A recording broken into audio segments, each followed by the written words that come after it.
August 7th, 2024, Huntsville, Texas. Arthur Lee Burton, 54 years old, lay strapped to a gurney inside the Huntsville execution chamber. An IV line in his arm, the clock counting down. 27 years had led to this moment. 27 years since a mother of three laced up her running shoes, stepped out into a warm Houston evening, and never came home. In his final statement, Burton said something rare for a death row inmate. He apologized. He told those he had hurt that he was sorry. And then he said 4 words that silenced the room. Bert is going home.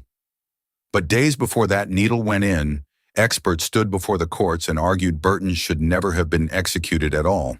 Not because he was innocent, but because his IQ scores suggested he may have been intellectually disabled. Under Supreme Court rulings, executing someone with an intellectual disability is unconstitutional. The state of Texas disagreed. The courts sided with Texas.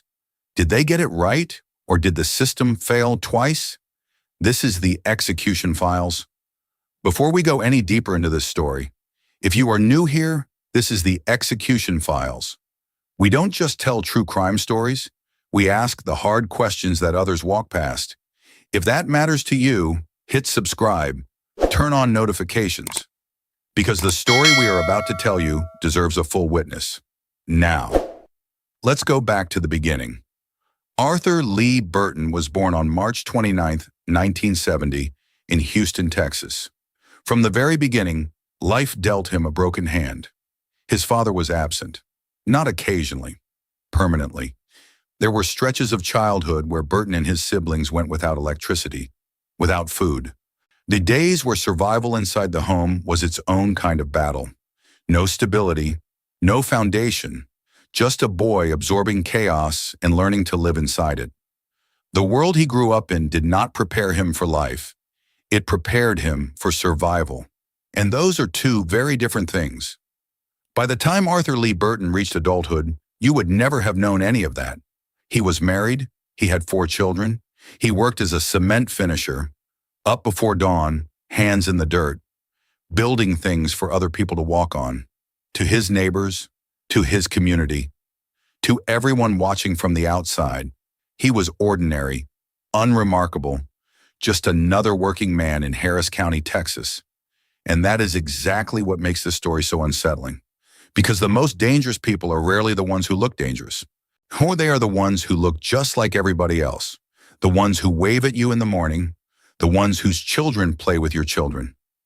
Remember that, because the lesson this case teaches us, before we even get to the crime, is this. Evil does not always announce itself. Sometimes it lives next door. July 29th, 1997. Houston, Texas. Nancy Adleman was 48 years old, a mother of 3, a woman with a routine, and on this particular evening, that routine was a jog along the Brays Bayou footpath near her home. She had done it countless times before. She laced up her running shoes, stepped outside into the warm summer air, and set off down the familiar path. She never came back. Arthur Lee Burton was on that same path that evening. He spotted Nancy, followed her, and when the moment came, he forced her off the trail and dragged her into the nearby woods. What happened next was savage. He beat her, he attempted to rape her. And as Nancy fought for her life, she looked at the man attacking her and said something that Burton himself would later repeat in his confession. "You don't have to do this."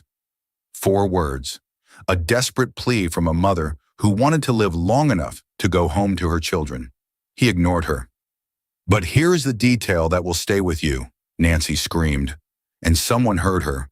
A passerby was close enough that help was within reach, close enough that this story could have had a completely different ending. But Burton heard it too, and instead of running, he tightened his grip. He strangled Nancy Adleman with her own shoelace, silencing her before anyone could reach her.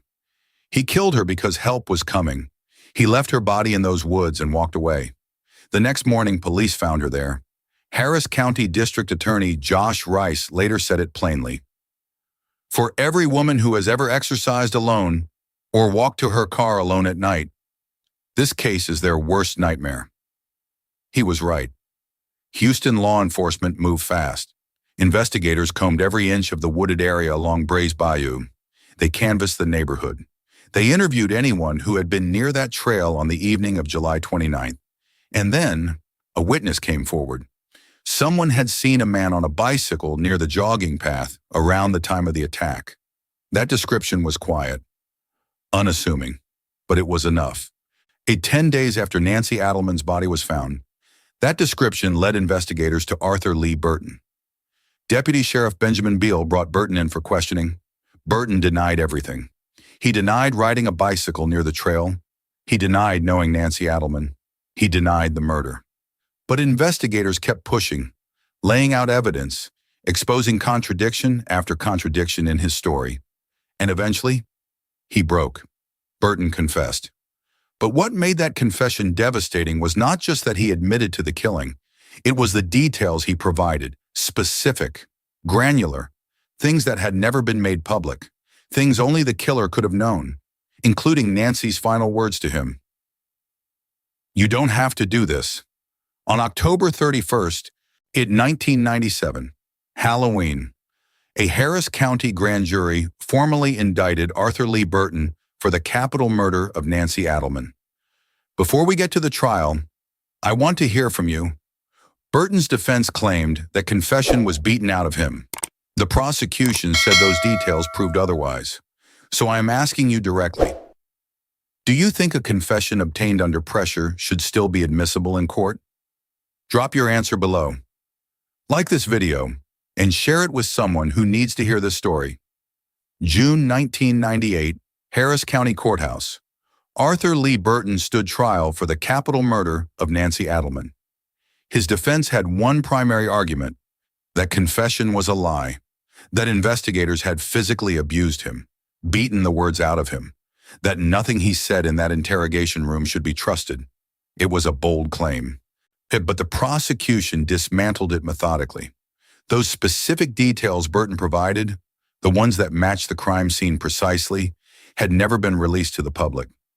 No amount of pressure could have planted information that did not exist outside that forest. Prosecutor Devin Anderson called it exactly what it was. A premeditated, cold-blooded, senseless, and remorseless killing. The jury agreed. On September 16, 1998, Arthur Lee Burton was sentenced to death. But that was not the end of the legal battle. Not even close. In 2001, the Texas Court of Criminal Appeals affirmed his conviction, but vacated his death sentence, sending the case back for a new punishment trial. In 2002, a second jury sentenced him to death again, and then began 2 decades of appeals, ineffective counsel, coerced confession. Our intellectual disability, argument after argument, filing after filing. Burton's legal team fought to keep him alive through every channel available to them. The courts listened, and then, one by one, they said no. Arthur Lee Burton spent 26 years on death row at the Pulaski unit, 26 years in a small cell, alone with his thoughts, alone with what he had done, and somewhere inside those walls, something shifted. The man who had once scored below grade level in school became a prolific reader. Book after book, year after year, quietly educating himself in the same system that was preparing to kill him. At his sentencing, he had looked directly at Nancy Adleman's family and expressed remorse, not through his lawyers, not in a written statement, face to face. Whether they believed him, that was another matter entirely. On his execution day, Burton's attorneys made one final argument, that his IQ scores, tested repeatedly over decades, placed him at or below the threshold for intellectual disability, that executing him would violate the Supreme Court's own ruling. The state of Texas disagreed. The Supreme Court declined to intervene, and so Arthur Lee Burton spoke his final words. Bird is going home, spiritual peace, or a carefully constructed performance. 26 years is a long time to rehearse either one. But here is the question this section of his story forces us to sit with. Can a person truly change? And if they do, does it matter if the law refuses to recognize it? There is no easy answer, but it is a question worth carrying with you. While Burton sat on death row, Nancy Adleman's daughter Sarah was living with the wreckage. She was a teenager when her mother was killed, a girl who should have been worrying about school, about friends, about the ordinary things teenagers worry about. Instead, she spent decades carrying the weight of that summer evening in 1997. In 2019, she put it all into a memoir. Every year of grief, every unanswered question, every moment she reached for her mother and found only absence. But inside those pages, Sarah wrote something nobody expected. Forgiveness, not for Burton's sake, not because what he did was excusable, but because carrying hatred for 27 years had its own kind of cost, and Sarah Adleman had already lost enough. She wrote that her mother, through Sarah's own healing, had essentially extended forgiveness to the man who took her life, and that God did too. That is not weakness. That is survival. Because the third lesson this story teaches us is simply this: forgiveness is never for the guilty, it is for the living. August 7th, 2024. 6:47 p.m. Arthur Lee Burton was pronounced dead by lethal injection at the Huntsville unit. Hours earlier, his attorneys had placed one final call to the Supreme Court of the United States. The court declined, and with that, it was over.